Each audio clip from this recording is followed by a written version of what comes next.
자, 교육 전문가 김형균 선생님과 함께하는 미국 교육 이야기 에피소드 네 번째 시간입니다. 안녕하십니까? 네, 안녕하세요. 김현균입니다. 네, 한 주간 평안하셨어요? 네, 즐겁게 잘 살았습니다. 지난주에 있었던 미국에서 나온 뉴스 가운데서 재밌는 것이 어느 학교에서 소위 헬리콥터만들이 엄마가 또는 학생이 뭐 이렇게 준비물을 갖다가 놓고 학교에 갔어요. 네. 그러면 되게 이제 엄마들이 가갖고는 그걸 갖다가 챙겨주잖아요. 뭐 도시락을 놓고 갔던 숙제를 놓고 갔던. 네네. 네, 그랬더니 학교에서 엄마들 학교 들어오지 말라고 스탑 사인 건 거. 그게 이슈였었습니다. 아, 예, 예. 네. 선생님께서는 그 학교의 방침에 대해서 어떻게 생각하세요? 저는 기본적으로 동의합니다. 아, 동의하신다는 말씀은? 학생이 무엇인가를 자기가 실수를 했을 때 네. 그것의 컨시퀀스를 본인이 받고 그리고 다시는 그렇게 하지 않을 수 있는 연습을 시킬 수 있는 너무나 좋은 일인데 네. 그것을 내가 실수를 해도 언제나 누군가가 백업이 이거를 있다. 풀어줄 수 있다는 네. 것이 버릇이 되는 것 자체가 굉장히 안 좋다고 저는 생각을 하는 편입니다. 아, 학교도 이제 뭐 그런 방침을 갖고 그런 조치를 했는데 그게 네. 지금 미국에서는 처음 벌어진 일이거든요. 네네. 그러다 보니 미국 사람들도 거기에 대한 이슈거리가 되고 있는데 네. 뭐 심지어는 일각에서는 댓글을 보니까 그 아동 학대가 아니냐라는 그런 지적까지 하고 있더라고요. 네네. 네. 뭐 어디나 극성을 부리는 사람들이 있기는 있죠. 아, 네. 헬리콥터 맘이라는 그런 용어를 쓰고 있어요. 네네. 헬리콥터처럼 이렇게 학교 주변을 갖다가 학생 주변을 이렇게 맴돈다라는 그런 의미에서 그런 용어를 갖다가 쓰고 있다 그러는데 요즘은 이제 곧 드론 마음으로 바뀌겠죠. 아, 드론 맘. 그렇죠. 이제 드론 맘으로 바뀔 수가 있겠죠. 근데 여기서도 이제 그런 것들이 학교 입장에서 네. 방침을 세울 만큼 헬리콥터 맘들의 어떤 그 유별남이 미국도 성행을 한다는 얘기인가요? 네, 많이 있습니다. 아, 그래요? 그래서 저는 그렇게 봅니다. 그 극성을 부리는 사람은 어디나 있는데 너무 극성이 일반화된 경우가 있는 곳이 있고 네. 극성이 일부 사람들이 극성을 부리는 경우가 있고 네. 그 정도 차이 아니겠나라고 생각을 합니다. 아, 그래서 그 기사를 읽으면서 그 학교의 방침도 방침입니다만은 미국도 이런 표지 사인을 붙여야 될 만큼 그렇게 엄마들이 학생들의 학교 생활에 상당히 유별나게 간섭을 하나라는 그런 생각이 들더라고요. 네, 그렇습니다. 그래서 저는 제가 이제 그 부모님들하고 상담을 하다가 네. 9학년, 10학년 정도 된 부모님들한테 네. 제가 꼭 그 한 가지 학생들을 트레이닝 시키라라고 하는 게 있습니다. 어떤? 보통 제가 첫 번째 물어봅니다. 학생이 아침에 혼자서 일어나요? 엄마가 깨우세요? 네. 많은 경우가 깨운다라고 그렇겠죠. 말씀하십니다. 네, 몇 고등학교 번을 10여 그것도 년이 돼서. 깨워야 되니까. 예. 네. 그래서 학교가 보통 여기 7시 40분에 시작합니다. 그래서 많은 사람들이 이제 라이드를 줘야 되는 경우에는 7시 한 15분경에 집에서 나가는데 네. 몇 시에 가까울 때 그것도. 네, 네. 몇 시에 깨우세요? 그러면 7시에 깨운다라고 얘기합니다. 많은 분들이. 네. 제가 그 분들한테 꼭 부탁드리는 게 네. 이제부터는 6시 반에 깨워라. 조금 일찍. 애가 일어나서 정신 차리고 준비해서 학교를 가야지. 7시에 깨워서 몇 번 깨워서 차에다가 긁고 얹어놓고 빗 던져주면서 머리 빗어라 아침 먹어라 그러고 싸가지고 먹이면서 학교 가는 거 그거 절대 하지 마라. 비몽사몽간에 가게 하지 마라. 네. 네. 그리고 6시 반에 꼭 한 번만 깨워라. 그러면 못 일어나고 그냥 잘 수도 있잖아요. 그래서 못 일어나고 다시 자면 자, 아침에 일어나는 거에 대해서 시간을 몇 시에 일어나겠다라고 했을 때 그 시간에 못 일어나는 사람은 없다라고 얘기를 합니다. 단지 너무나 많은 사람이 다시 잠이 들기 때문에 그렇죠. 못 일어나는 겁니다. 네. 뭐 본인이 인식하지도 못하고 다시 잠죠. 네. 잠드는 경우가 있으니까. 제가 저희 애들을 키우면서 네. 한 번만 딱 깨우고 음. 일어나서 가야 되는데 안 나올 때 문 앞에서 부들부들 떨면서 이거를 깨울 것인가 말 것인가 고민하고 밖에 서 있었던 적이 있습니다. 만약에 못 일어나면 다시 잠들면. 못 일어나면 지각을 해야죠. 일어날 때까지 저는 기다렸습니다. 그러니까 설령 지각을 감수하는 일이 있더라도 애가 네. 자력으로 일어날 수 있는 분위기를 조성하라는 네. 말씀인가요? 그리고 미국 학교에서는 지각을 하면 왜 지각했는지 사유서를 써서 내야 됩니다. 그렇죠. 네. 핑계를 뭐라고 대야 돼요? 늦잠 잤다라고 저는. 있는 그대로. 네. 애가 상당히 창피할 텐데. 그 창피를 2번만 당하면 일어납니다. 아, 그래요. 네. 지금 선생님께서 그 창피를 면하게 해주느라고 애가 혼자서 일어날 수 있는 능력을 개발하지 못하게 애를 바보로 만드는 겁니다. 지금 선생님께서 말씀하시는 그 입장은 네. 그 학교에서 엄마들, 헬리콥터 엄마들 그렇게 학교 주변에서 얼씬거리고 쓸데없이 애들 챙겨주지 말라라고 스탑 사인 거하는 거하고 방침이 비슷하시네요. 저는 그래서 그 학교의 방침이 저는 옳다라고 생각을 하는 거죠. 학생이 자기가 실수를 했을 때 그 컨시퀀스를 자기가 책임져야 되고, 네. 그래서 나는 이런 실수를 하면 이런 컨시퀀스가 온다는 것을 배우는 너무나 중요한 학습 과정이라고 저는 생각합니다. 그 학교에서도 이제 여러 이슈, 비난을 무릅쓰고라도 그렇게 하는 게 네. 아이가 만약에 점심을 깜빡 까먹고 그냥 놓고 왔다 그러면 굶어야죠. 그러니까 네. 굶어서라도 그 레슨을 받아야 된다라는 입장이거든요. 한 끼 굶어도 안 죽습니다. 하지만 거기서 배운 교훈은 평생 갑니다. 그러니까 이제 그 정도의 어떤 자립심은 심어줘야 된다. 그게 어떤 살짝 이슈가 되는 방법이 되더라도. 네. 당연히 저희가 교육의 목적은 네. 스스로 생각하고 스스로 문제 해결하는 사람을 만드는 것이 교육의 목적이라고 저는 생각합니다. 선생님, 그래서 갑자기 여쭤보는 건데, 우리가 학생이었을 때, 우리도 엄마가 깨워주고 난 다음에 일어났던 것 같은데, 우리 어른들, 선배님들은 다 자력으로 일어나셨었나요? 꼭 그렇진 않죠. 꼭 그렇진 않죠. 그래서 그것이 언제 빨리 시작되느냐가 그 학생이 얼마나 빨리 머추어하느냐, 성숙할 수 있느냐, 성인이 되느냐에 네. 그 포인트가 잡히는 거라고 생각합니다. 그래서 이제 그러니까 예를 들어서 그 학교 같은 경우에도 1학년, 2학년, 3학년들도 못 오게 한다. 네. 는 조금 다른 얘기 같아요. 네. 4학년, 5학년, 6학년이 되면은 뭐 언제 한다든지 학생들마다 인간이 자라나서 아기가 자라나서 청소년이 되고 나중에 자라나서 어린이 될 때까지 거쳐야 되면서 배워야 될 것이 너무나 많습니다. 네. 그 중에 지금 그 학교에서 가르치는 것도 학교를 다닐 때 이 정도는 배워야 된다는 것을 가르치기 위한 것이 아닌가라고 저는 그렇게 해석하고 있습니다. 뭐 결국 교육 방침의 하나다라는 거겠죠. 네. 네. 그것을 고등학교 때 학교 다니면서 배우지 못하고 대학교 가서도 배우지를 못하고 사회에 나와서 그 짓을 하면은 아무도 구제해 줄 수 있는 사람이 없습니다. 그렇죠. 그때는 뭐 간섭하기에는 너무 이제 머리가 큰 거죠. 네. 머리만 컸지 성숙을 못한 거죠. 그렇죠. 자, 이게 미국의 한 학교에서 헬리콥터 엄마들의 지나친 간섭을 갖다가 아예 원초적으로 차단하겠다는 뭐 그런 스탑 사인을 걸어서 그게 이슈가 되고 있는데 그 내용에 대한 말씀을 잠깐 나눠봤고요. 오늘은 대학에서 원하는 학생이라는 그런 제목으로 말씀을 나누게 될 텐데 네네. 이 제목 상당히 흥미롭습니다. 대학에서 원하는 학생이라는 거. 네, 대학에서 원하는 학생이라고 해서 뭐 많은 얘기들이 많았습니다. 굉장히 all around 스튜던트를 원하느냐 아니면 스페시픽 스킬 가진 스튜던트를 원하느냐 네. 굉장히 많은 사람들이 많은 얘기를 하는데 네. 저는 아주 간단 명료하게 한마디만 말씀을 드릴게요. 네.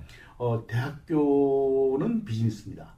그렇죠. 그게 영리를 추구하는 기관이죠, 거기가. 네. 에듀케이셔널 비즈니스라고 얘기를 하는데 네. 사실은 비즈니스를 하는데 그냥 우연히 필드가 에듀케이션일 교육일 뿐이다라고 뿐이고. 생각합니다. 네.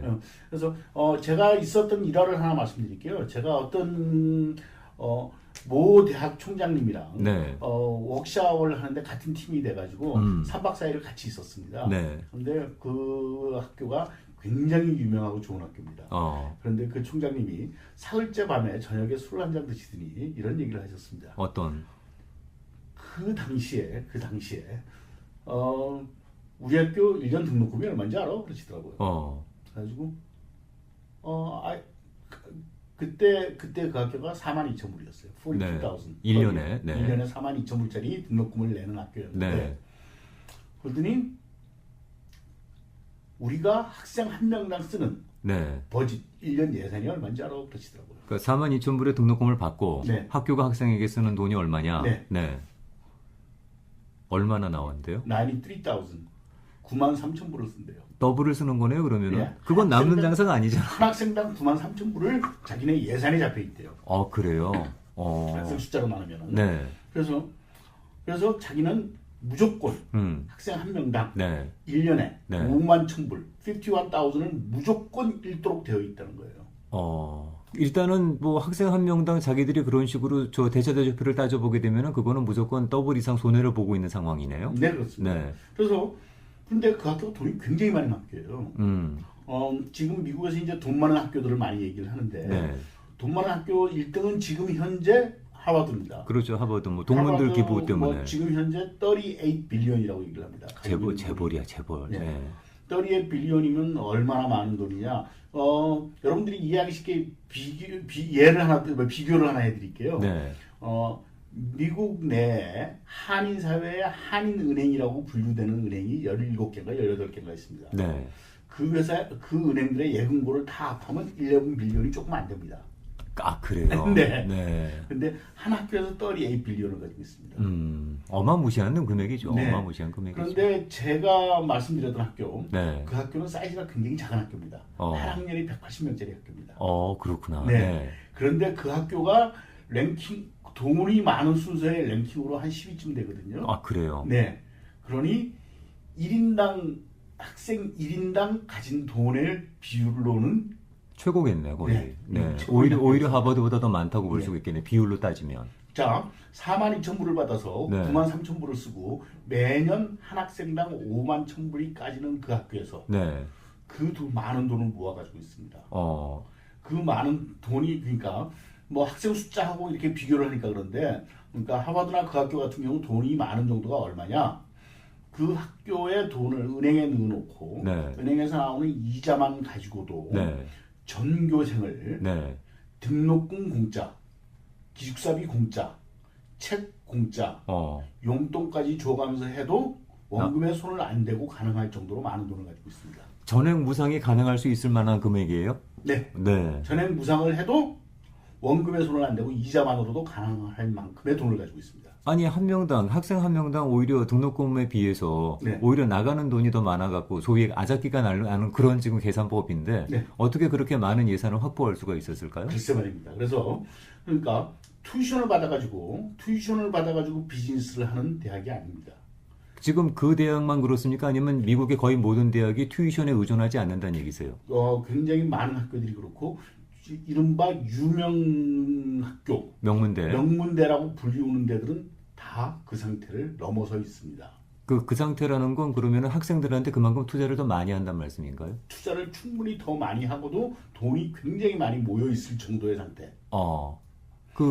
그러면은 그렇게 예산을 확보할 수 있는 그러니까 배경은 뭐예요? 이제 돈이 나오는 소스는 어디냐? 네. 첫 번째 이제 투이션이 될 수도 있겠죠. 네. 그리고 정부에서도 돈이 나옵니다. 정부에서. 네. 그리고 재단에서도 돈이 나옵니다. 보드 오브 트러스트에서 나옵니다. 네. 하지만 돈이 가장 많이 나오는 데는 졸업생들의 도네이션입니다. 동문회? 네. 네. 그래서 우리 얼룸나이가 네. 돈을 모아주기 때문에 돈이 이렇게 많은 겁니다. 그러면 대학 입장에서는 그렇게 돈을 모아줄 수 있는 또는 기부할 수 있는 부자가 될 수 있는 그 동문들을 배출하는 것이 일종의 목적일 수 있겠네요. 그러니까 학교에서 입학생의 원서를 보고 저랑 같이 일을 하는 친구 중에 하나가 지금 이제 이른바 굉장히 명문 대학에서 네. 지금 교육학 박사를 하고 있습니다. 네. 그래서 특히 주제가 어드미션 쪽입니다. 네. 그 친구가 공부하고 있는 내용을 보니까 논문의 내용들이 네. 거의 학생들의 입학 원서를 네. 아주 복잡한 수학 공식과 복잡한 방식을 가지고 다 구분을 해서 네. 학생의 원서를 점검을 하고 어. 폴더를 딱 닫을 때 폴더 껍데기에 달러 사인을 붙일 수 있는 공식들을 만들고 있습니다.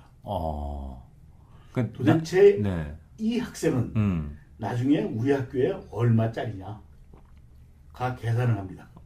또 이제 뭐 얼마짜리냐라고 또 이렇게 또 표현을 하니까 참 저희들로서는 그 에듀케이셔널 필드답지 않다라는 생각이 들지만 그게 현실이겠군요. 네. 네. 그래서 등록금 받아서 장사하는 학교는 바보 같은 학교고 이렇게 등록금의 더블 이상을 학생에게 투자를 해서 네.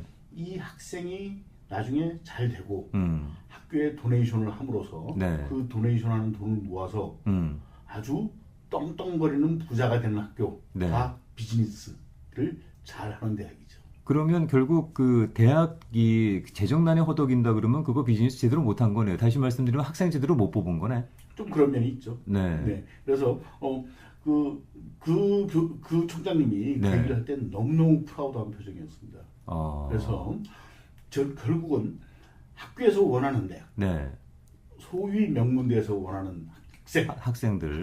네. 학생은 우리 학교에 나중에 돈이 될 학생. 물론 이제 개인이 성공해야 뭐 그런 기부금의 여유가 가능하겠습니다만 네.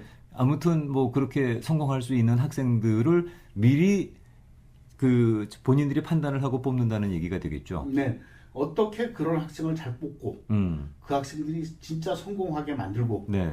그 학생들이 정말 나중에 성공하더라도 우리 학교에 도네이션 하고 싶게 학생을 키워내는 학교가 네, 네.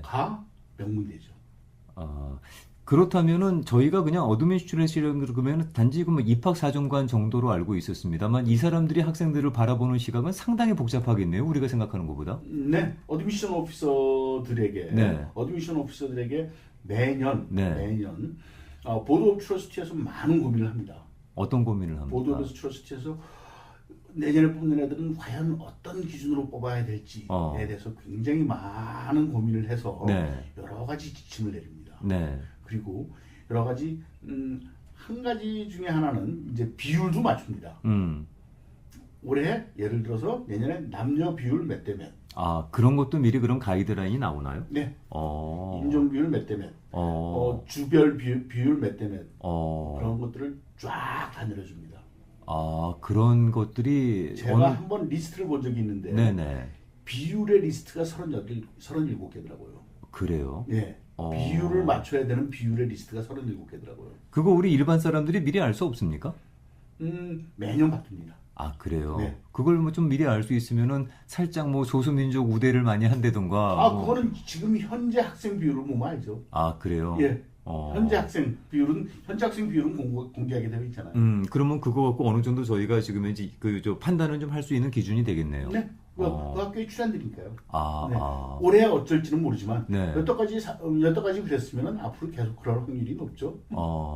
가끔씩 이제 학교마다 대학마다 무슨 뭐 소수민족 우대 정책이라든가 또는 뭐 성별 우대 정책이라든가 그런 것들을 할 수 있는데 이거는 그렇게 되면은 사실은 그냥 학교의 어떤 일종의 구색인가요?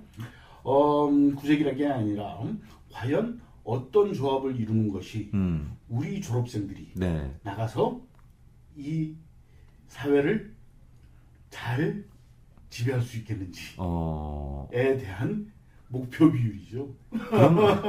그러면 지금 현재 선생님 말씀대로라면 대학이라는 것이 단순히 그냥 공부 잘하고 그 똑똑한 학생들을 갖다가 영입하자는 것이 아니라 이 학생을 바라보는 그 포뮬라가 상당히 복잡하겠네요. 네, 굉장히 복잡합니다. 학교에서 이른바 학생들의 성적을 봅니다. 고등학교 성적을 봅니다. 그렇죠. 그건 이제 기본이겠고. 고등학교 성적 좋은 애들이 머리가 좋은 애들이고 성적 좋은 애들이 착한 애들이라서 네.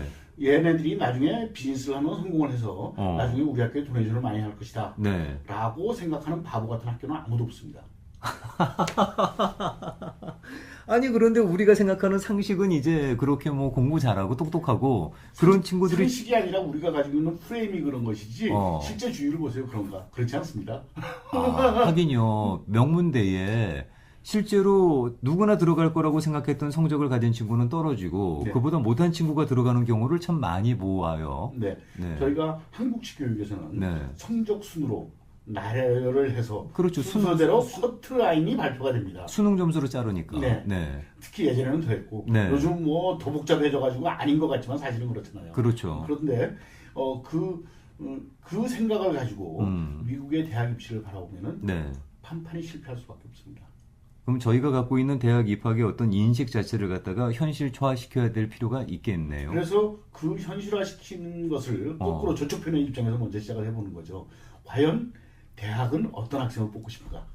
자, 우리 오늘의 주제였습니다. 이 얘기 일단 저희가 간만 보고 옷만 띄워놓고 여러분께 다음 주에 그러면은 요 말씀 계속 이어가도록 할 텐데요. 네. 사실 다음 주에는 대학에서는 과연 어떤 학생이 앞으로 돈 되는 학생인가를 판단하는지, 어떤 학생을 뽑고자 하는지, 어떤 학생이 돈 되는 학생이라고 보는지를 한번 훑어보도록 하겠습니다. 저희가 어떤 기업에 입사를 하고 싶어서 원서를 낼 때 그 기업이 도대체 어떤 사람들을 원하는지 네. 그런 그 기업 문화를 우리가 미리 좀 파악을 하려고 그러잖아요. 네네. 그래야 이제 아무래도 면접을 볼 때 유리할 거 아니겠습니까? 네네.